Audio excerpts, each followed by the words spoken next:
What's up there, friends? This is Enchanted and welcome to my brand new Let's Play of The Legend of Zelda Link's Awakening.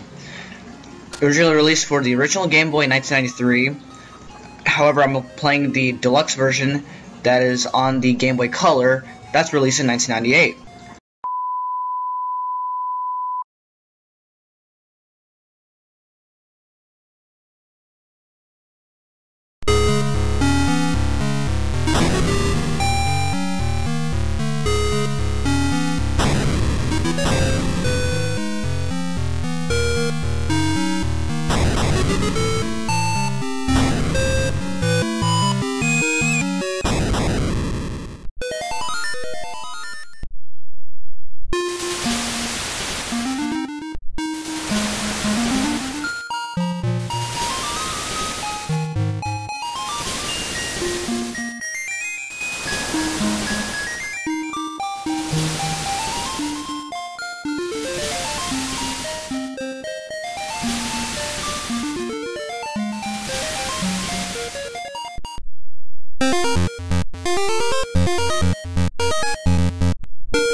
What's going on there, friends? My name is Enchanted and welcome to my new Let's Play of The Legend of Zelda Link's Awakening, originally released for the Game Boy, but I'm playing the Deluxe version that's released on the Game Boy Color, with the difference of that there's color to this game, which makes the game look nicer.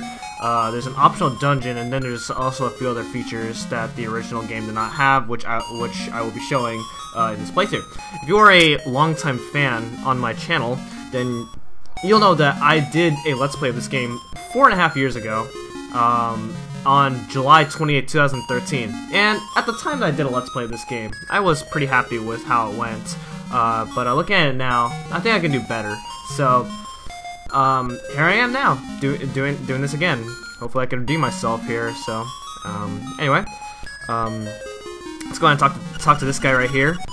You finally snapped out of it. My name's Taryn. Yeah, so this is Taryn.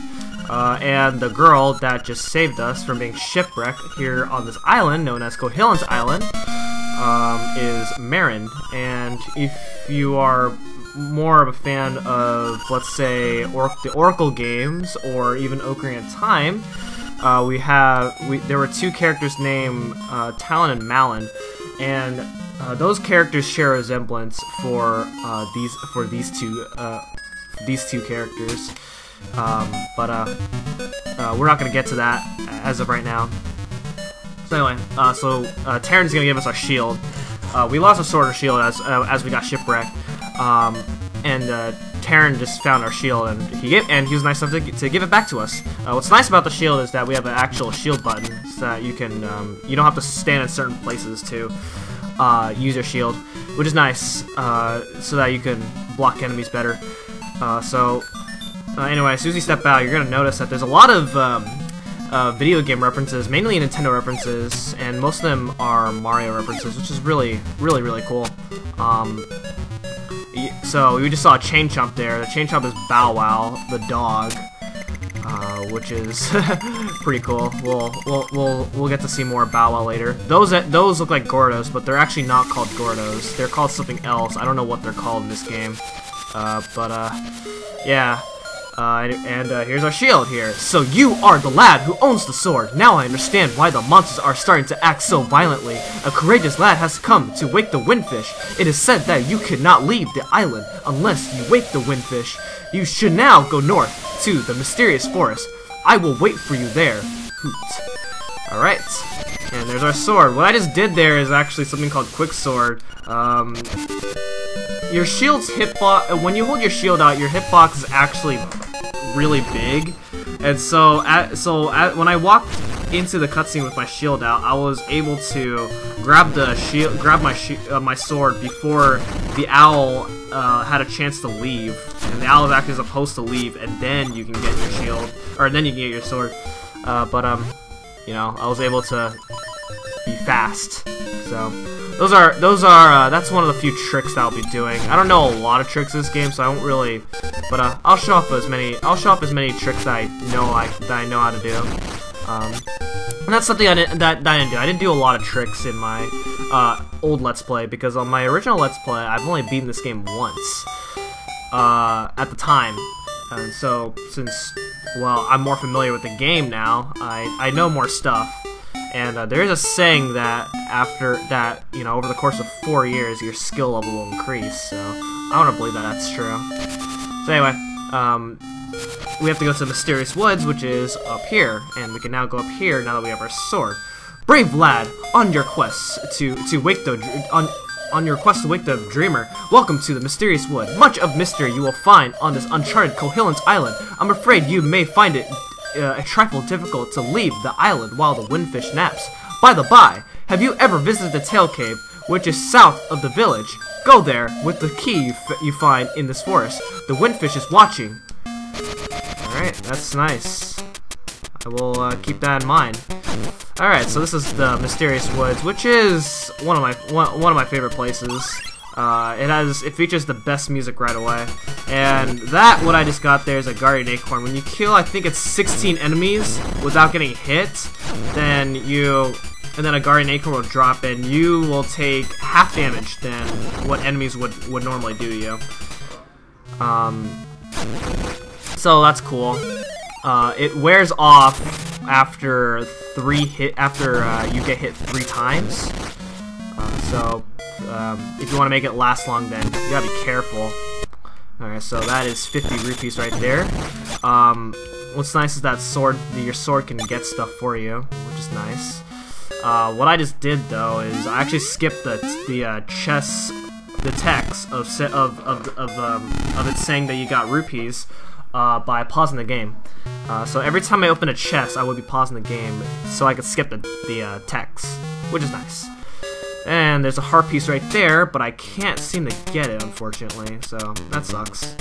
Alright, anyway, I'm gonna do something really stupid, so it is gonna take me a while, because it's kind of random, so let's see what happens here. Oh my... Oh, dude, no! Okay, let me try that again. Alright, once again, this is gonna take me a while. Go up, please. Ah! Please? Alright.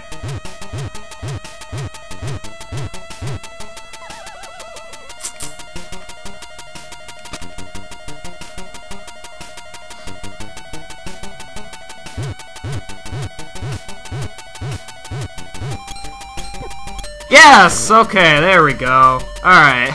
So, what I just did there is something called Moblin Skip. And, oh god, it's really complicated to explain how I did it, but, I manipulated the Moblin's movement for it to face upwards, and, as I'm walking across the pit, the Moblin threw its spear at me, and I take advantage of that knockback to actually get over the pit. This forest is usually a big maze. Yeah, and the reason is because there's a raccoon right here. But, yeah, you're supposed to... You may notice I passed over a mushroom, and you're supposed to go to the other side of the forest to get magic powder. But of course, by doing that, you skip doing all that to use the magic powder on that raccoon, and the raccoon is actually Terran, and as long as he's in his raccoon form, the forest will give you random results. So the forest will be pretty much randomized, but obviously now that's not a concern to me anymore. So anyway, with that over, let's go ahead and go over here. It says it's a shop, but it's actually a trendy game. So one game is 10 rupees, so we're gonna go ahead and play the trendy game. So it tells you how to play it over here.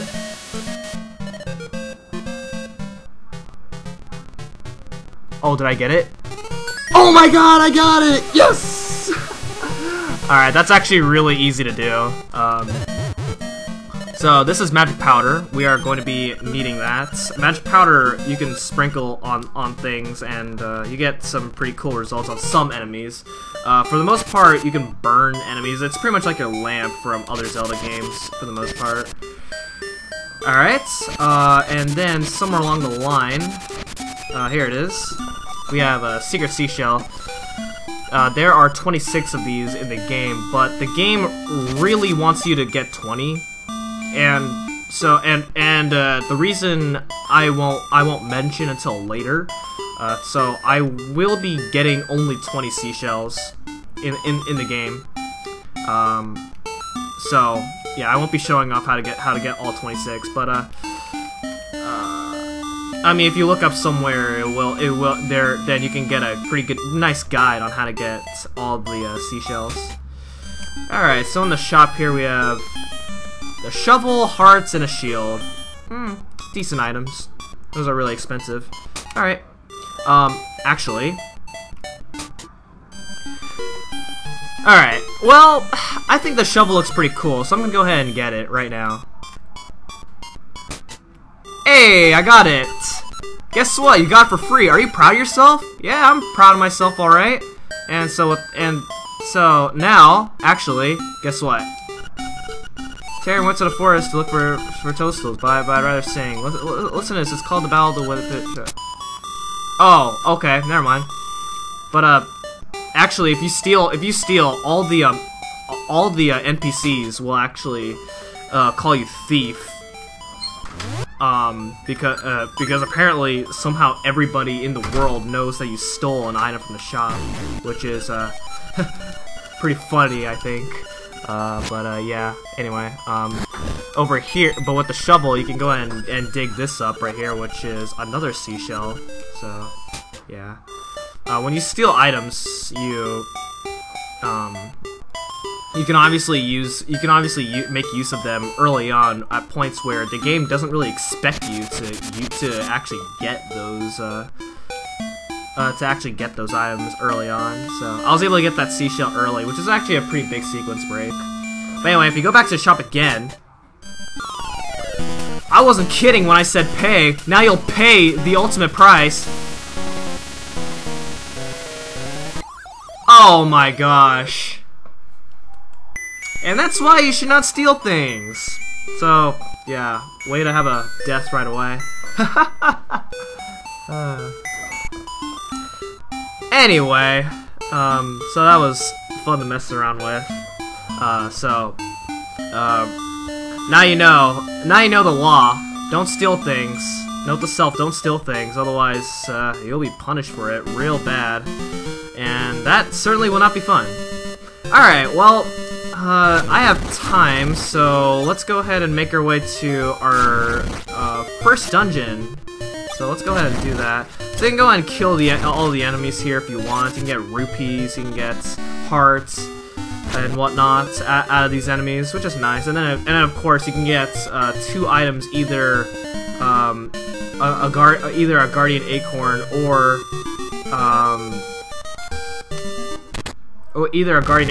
something called piece of power. If you kill, I think it's 8 enemies, then you get a piece of power. And the piece of power lets you move faster and you can do double damage, which is nice. Alright, so here we are in the first dungeon, which is Tail Cave. This is the point where, like, you need certain items to enter dungeons. Like, for an example, we need the Tail Cave and the Tail Key in order to enter the Tail Cave. And this is the piece of power right here. You can do double damage, and also you can knock enemies far like that. Makes killing that, like, buzzy beetle-looking enemy very easy. So I'm gonna go ahead and kill these bats as well. Bam! Oh my gosh, look at that. That's crazy. And so yeah, they can go ahead and deal a lot of damage to these guys. Alright, so right there is 20 rupees, and there is a crack in the wall. I can't seem to break it open. That's a shame. Alright. Whoa! Spike traps. Not fun. Okay. So, in dungeons, typical Zelda dungeons have two key items called maps and compasses. The maps show you the whole layout of the dungeon, and the compass will show you where treasures are in the map. In addition to that, in this game, exclusively, there are these items called sharp beaks. And the sharp beaks allow you to read the owl statues that you see occasionally in the dungeons. I will not be showing how to get any of those three key items at all, because a lot of the time they're not worth getting. So yeah, not worth it. So instead I'm just gonna show you how to go through the dungeons without picking up those items. And that's how I've been doing for most Zelda games so far. Alright, so we just got the item of the dungeon, which is the Rock's Feather, and with the Rock's Feather you can jump.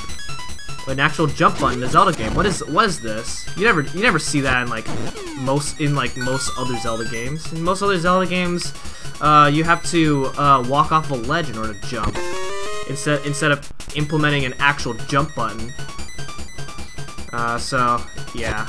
But actually, the Rock's Feather in this game is actually really, really overpowered, and you'll see why. Like right here, there we go. So that actually skips opening up this key rock right. Whoa! Did you just see that? That was a glitch. So yeah, and it allows us to get that early. Okay. Well, I'm gonna have to unlock that thing anyway. But anyway, so what I just got there is a special key called a Nightmare Key. It is basically a boss key for the most part, and that allows you to fight the boss of the dungeon. And without it, then you can't complete the dungeon at all. So now we have all the items that we need, so we can go ahead and complete the rest of the dungeon. And so here, but first we have a mini boss. Every dungeon will have a mini boss here. They have to fight. So we have to fight this thing right here. I don't know the name of this thing, but this thing is easy. All you have to do is just hit him, and that's it. Alright, and every time you defeat a mini-boss, you get a fairy, which will allow you to get healed up by several hearts. I don't remember how many hearts it is, though, but yeah. In addition to that, you get this portal right here, and it will warp you to the beginning of the dungeon, so if you need to backtrack for whatever reason, then that's the way to go. Anyway, head up here. These stairs, well, don't go down there. Alright, and this is Moldorm, the first boss of the dungeon. The boss of the dungeon here. Moldorm is pretty annoying. Dang, I fell down. Yeah, that sucks. So yeah, just like A Link to the Past, if you fall down, then you have to do the whole fight all over again. And that's a shame, but fortunately, you can actually, wow. Alright, so that's a piece of power for you right there. It's a little bit easier, and spin attacks do extra damage to him. Yeah, it's easier in this game because you can actually jump over him. But even then, he can be really annoying sometimes. So there we go. Whenever you defeat a boss, you get a heart container. It allows you to survive 1 extra heart throughout the game, which is nice. And in addition to that, we get the main item of the dungeon that we come here for, and that is the Full Moon Cello.